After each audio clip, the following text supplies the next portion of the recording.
প্রকৌশল বিশ্ববিদ্যালয় শিক্ষার্থীদের মার্চ টু ঢাকা কর্মসূচিতে পুলিশি হামলার প্রতিবাদে বিক্ষোভ মিছিল করেছে আন্দোলনরত শিক্ষার্থীরা। বৃহস্পতিবার বিকেলে বুয়েট ক্যাম্পাস থেকে মিছিল নিয়ে রাজধানীর মৎস্য ভবন মোড়ে অবস্থান নেয় আন্দোলনকারীরা। এ সময় শিক্ষার্থীদের উপর ন্যাক্কারজনক হামলার জন্য স্বরাষ্ট্র উপদেষ্টাকে ক্ষমা চাওয়ার পাশাপাশি রমনা জোনের উপ পুলিশ কমিশনার মাসুদ আলমকে বহিষ্কারের দাবি জানান তারা। একই সঙ্গে শিক্ষার্থীরা চাকু নিয়ে আন্দোলনে অংশ নিয়েছে। ডিসি মাসুদের এমন বক্তব্যের প্রমাণ দেখানোর দাবি করেন শিক্ষার্থীরা। গতকালকে যে আমাদের ভাইদের উপর হামলা হয়েছিল, এর জন্য ডিসি মাসুদের ক্ষমা চাইতে হবে এবং তার অপসারণের দাবি এবং আমাদের যে পূর্ব ঘোষিত 3 দফা দাবি ছিল তার বাস্তবায়ন। সরকারের কিছু সিদ্ধান্ত এবং আমরা এতদিন থেকে বঞ্চিত হয়ে আসছি ডিপ্লোমা সিন্ডিকেটের কারণে, যে কারণে 3 দফা দাবিতে আমাদেরকে রাজপথে নামতে হচ্ছে। বাট আমরা বাধ্য হয়ে এখন রাজপথে নামছি।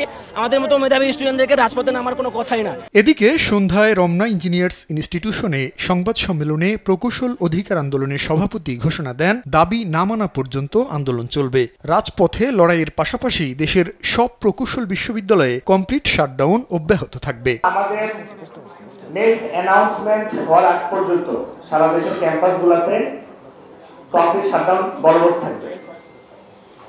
আমরা স্পষ্টভাবে গতকাল আমাদের ডিএমপি কমিশনার উনি যে কমিটমেন্টগুলো করে দিয়েছে, আজকেও তার কোনো ফলপ্রসূ রেজাল্ট আসেনি। আমরা সারা দেশে এই কমপ্লিট শাটডাউনটা ক্যাম্পাসে এটা আমরা বলবৎ রাখছি। সরকারি চাকরি নবম ও দশম গ্রেডে কোটা ব্যবস্থা বিলোপ এবং স্নাতক ডিগ্রিধারী ছাড়া প্রকৌশলী পদবি ব্যবহার না করার দাবিতে দীর্ঘদিন ধরে আন্দোলন করে আসছে প্রকৌশল বিশ্ববিদ্যালয়ের শিক্ষার্থীরা। জুনায়েদ আল হাবিব, দেশ টিভি, ঢাকা।